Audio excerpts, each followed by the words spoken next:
नमस्कार, मी पंजाब डक. मी आहे काठमांडू पशुपतीनाथ या ठिकाणी आणि या ठिकाणून महाराष्ट्रातल्या शेतकऱ्याला एक अंदाज देणार आहे.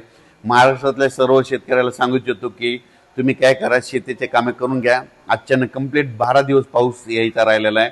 म्हणजे 12 दिवसा पाऊस राहिला आहे, म्हणजे 12 दिवसानं मान्सूनचा पाऊस येणार आहे.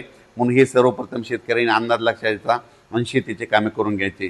आणि राज्यात सध्यामध्ये आज 24-25च्या दरम्यान पश्चिम महाराष्ट्र, मराठवाडा आणि उत्तर महाराष्ट्र आणि कोकणपट्टी घाटमाटा परिसरामध्ये विखुरलेल्या स्वरूपाचा आज देखील बऱ्याच ठिकाणी पूर्व मोसमी जोरदार पाऊस पडणार आहे. याच्यामध्ये काही ठिकाणी गारपीट देखील होणार आहे. म्हणून हे अंदाज शेतकऱ्यांनी लक्षात घ्यायचा.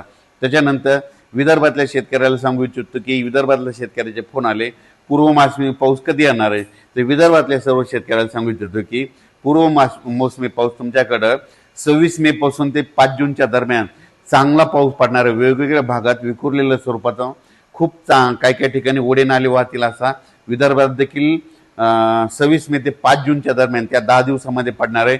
सगळीकडे ती एकदा येणार नाही. म्हणून हे देखील विदर्भातल्या शेतकऱ्यांनी अंदाज लक्षात घ्यायचा.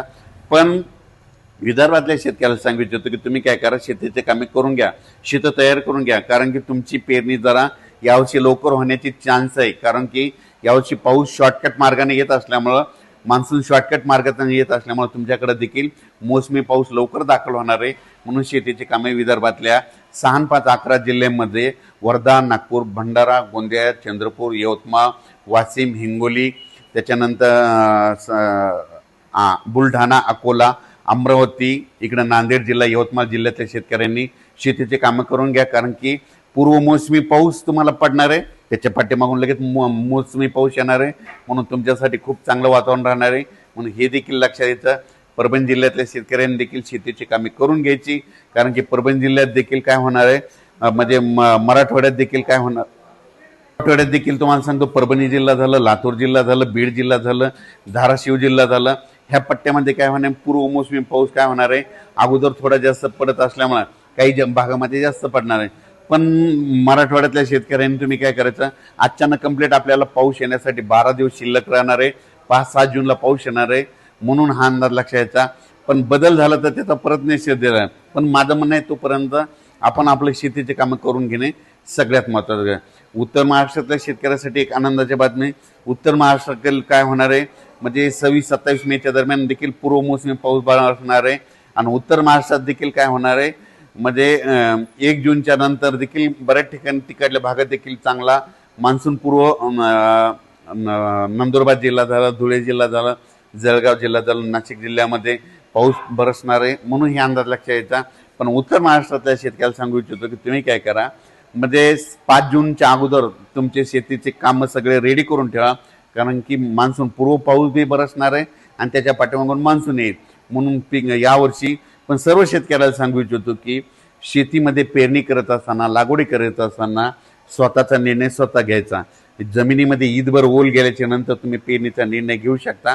4 बोट गेलं तर तुम्ही पेरणीचं पाणी पेरणीचा निर्णय घेणं हे तुम्ही तुमचं स्वतःचं ठरवायचं. आमच्यावर जबाबदारी नाही. तुम्ही तुमचा पेरणीचा निर्णय घ्या. आम्ही फक्त पाऊस सांगणार, पेरणी करायची की नाही करायची हे सगळं तुमच्या हातात राहील. म्हणून हे देखील सर्व शेतकऱ्यांनी लक्षात घ्यायचं.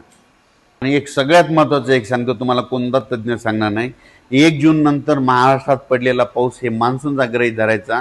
आणि 31 मेच्या अगोदर जे पडेल त्याला अवकाळी असं समजायचं, हे मात्र गृहीत धरायचं. म्हणून काय करायचं, 1 जून नंतर जर तुमच्या शेतामध्ये चांगला ईदभर ओलीचा पावसाळा असला तर तुम्ही तुमचा पेरणीचा निर्णय घेऊ शकता. पण तुम्हाला सांगू इच्छितो, यावर्षी मान्सूनसाठी इतकं पोषक वातावरण कधीच नसतं. पण तुम्ही बघा, 30 आणि 31 तारखेला आपली केरळची देवभूमी हो, चांगला मान्सून सक्रिय होणार आहे. आणि ते सक्रिय झाले त्यानंतर 4 ते 5 दिवसात मध्ये 5-7 जूनच्या दरम्यान तो महाराष्ट्रात येऊ शकतो. म्हणून हे लक्षात घ्यायचं.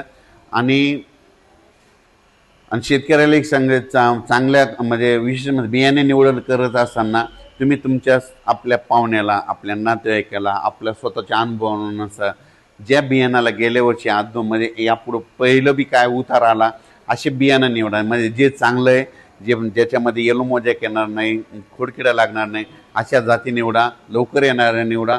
पण स्वतःचा अनुभव असेल, पाहुण्याचा, नातेवाईकाचा, असं घेऊन बियाणाची निवड करा.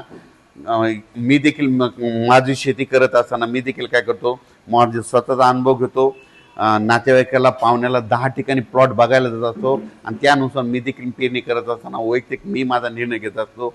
तुम्ही देखील स्वतःचा अनुभव, स्वतःच्या नातेवाईक, पाहुणे मंडळी कोणाला कसं उतारायला त्याच्यावरून आपण आपल्या बियाणाची निवड करायची. धन्यवाद.